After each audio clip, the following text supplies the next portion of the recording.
बिस्मिल्लाहिर्रहमानिर्रहीम अस्सलामुअलैकुम। मैं हूँ इकरा तारिक। तो आज हम बनाने वाले हैं जी मज़ेदार सा मखंडी हलवा। बहुत मज़े का बनता है। मेजरिंग मेथड हर चीज़ इतनी आसान होगी कि आप लोग इजीली से घर पर बना सकते हो और समझ भी सकते हो पूरी ज़िंदगी के लिए।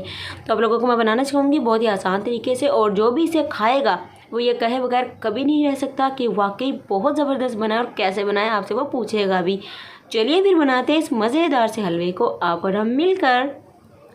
तो यहाँ पर देखिए हमें जो है आधा कप सूजी लेनी है, छान कर इस तरह से डाल लेंगे बिस्मिल्लाहिर्रहमानिर्रहीम, सिर्फ और सिर्फ आधा कप। और नेक्स्ट हम इसमें डाल देंगे जी दूध। तो दूध यहाँ पर डालना है 1 कप। जितनी सूजी होगी उससे 2 गुना हमें दूध लेना है। दूध फुल फैट लीजिएगा, अच्छे वाला यूज़ कीजिएगा, फिर ही इसका फ्लेवर आता है। तो यहाँ पर 1 कप जो है मैंने दूध यानी कि मिल्क का डाल दिया है। डालने के बाद इसमें अच्छी सी खुशबू लाने के लिए 1 टीस्पून मैं डाल रही हूँ जी इलायची का पाउडर, जो कि इस पॉइंट पर मैं इसलिए डाल रही हूँ, इस तरह से बहुत अच्छा फ्लेवर आ जाता है और बहुत ही अच्छी सी खुशबू आ जाती है। मिक्स करके इसे हमने 1 घंटा के लिए छोड़ देना है जी रेस्टिंग के लिए। तो यहाँ पर जी 1 घंटे वैसे हम मिक्स कर लेंगे और साइड पर करेंगे। तो यहाँ पर देखिए 1 घंटे बाद ये बहुत ही अच्छी तरह से फूल जाती है, राइस हो जाती है। तो ये करना बहुत ज़रूरी है मखंडी हलवा बनाने के लिए आपको। तो नेक्स्ट यहाँ पर एक पैन में हमें जो आधा कप घी लिया उसमें से 1 चम्मच पहले डालना है। टोटल आधा कप लेना है और 1 चम्मच पहले हमने इसलिए डाला है। तो इसमें फ्लेम को बिल्कुल मीडियम रखते हुए थोड़ा सा मैंने गर्म किया। ड्राई फ्रूट, जी हाँ, हम लोग ड्राई फ्रूट को थोड़ा सा जो है इसमें फ्राई करेंगे। ड्राई फ्रूट को फ्राई करने से जो है ना हर चीज़ में डालने से बहुत अच्छा फ्लेवर आता है। तो यहाँ पर मैं बादाम पिस्ता और नारियल का यूज़ कर रही हूँ। अगर से आपके पास कोई भी ड्राई फ्रूट्स हो आप लोग वो भी यूज़ कर सकते हैं, किशमिश भी यूज़ कर सकते हैं, जो भी घर में हो आप लोग यूज़ कर लीजिएगा। निकाल लेंगे और अब इसी पैन में हमें जो बाकी का आधा कप का जो घी था वो डाल देना है और इसे भी थोड़ा सा हमने जो है गर्म होने देना है, यानी कि मेल्ट हो जाए ये सारा। तो यहाँ पर मेल्ट हो गया। उसके बाद हम इसमें डालेंगे आधा कप चीनी। तो आधा कप चीनी यानी कि हाफ कप जो है ये देखिए शुगर मैंने यहाँ पर डाल दी है। इस तरह से आपको याद है जितनी सूजी लेनी है उतना ही आपको घी लेना है, उतनी ही आपको शुगर लेनी है। तीनों चीज़ों की क्वांटिटी इक्वल बिल्कुल बराबर लेनी है। जस्ट दूध आपको जो थोड़ा सा ज़्यादा लेना है। दूध वो इसलिए हम लोग ज़्यादा लेते हैं इसमें क्योंकि उससे बहुत अच्छा फ्लेवर आता है, बहुत ही सॉफ्ट मज़ेदार सा हलवा तैयार होता है। तो इसे हम लोग फ्लेम मीडियम रखते हुए कैरेमलाइज़ करेंगे इसी घी में।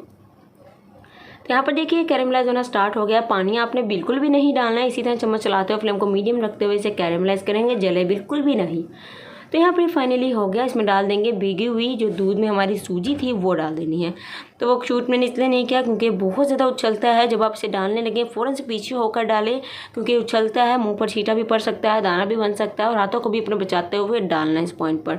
और डालकर जो इसे आपने मिक्स करते रहना है। आपने ये नहीं सोचना कि अब मिक्स नहीं होगा, गुठलियाँ बन गई, ख़राब हो गया, ऐसा बिल्कुल भी नहीं। आहिस्ता आहिस्ता अपनी स्टेज पर आना स्टार्ट हो जाता है। नेक्स्ट ये देखिए जी कितना अच्छे से कलर भी आ गया, मिक्स भी होगा। तो इसमें हम लोग डाल देंगे अपने ड्राई फ्रूट जो कि हमने फ्राई किए थे। तो ये डाल देंगे इस तरह से और इसे अच्छी तरह से मिक्स करेंगे। और अब इसे कितना पकाना है, सिर्फ और सिर्फ 2 मिनट आपने इसे पकाना है अब, ताकि इसमें जो घी है वो अच्छी तरह से निकल आए और चीज़ हो जाए। जब ये इस तरह से सिमटना स्टार्ट हो जाए ना तब आप लोग समझ सकते हैं कि बहुत ही अच्छी स्टेज पर आ चुका है, यानी कि पक चुका है। गर्मा गर्म सर्व कीजिएगा, बहुत ही इंजॉय कीजिएगा और मज़ा कीजिएगा। इस हलवे को ट्राई कीजिएगा। अल्हम्दुलिल्लाह माशाल्लाह माशाल्लाह तैयार है हमारा मज़ेदार सा मखंडी हलवा। तो इसको ज़रूर ट्राई कीजिएगा। अगर मेरी आज की आपको रेसिपी अच्छी लगी है तो like share comment and subscribe कीजिएगा। सब्सक्राइब कर लीजिए, आप लोग भूल जाते हैं, बिल्कुल भी आपको याद नहीं रहता है। अपनी दुआओं में हमें याद रखिएगा। अल्लाह आप सबको अपने जो अमान में रखे, हर आने वाली बुरी मुसीबत व बला से महफूज रखे। तो इसको आपने ज़रूर ट्राई करना है और मुझे कमेंट में आकर बताना है ट्राई करने के बाद, खाने के बाद कि आपको ये कैसा लगा। मिलते हैं एक और मज़ेदार सी रेसिपी के साथ। तब तक के लिए रखना है जी अपना आपने बहुत सारा ख्याल। अल्लाह हाफिज़।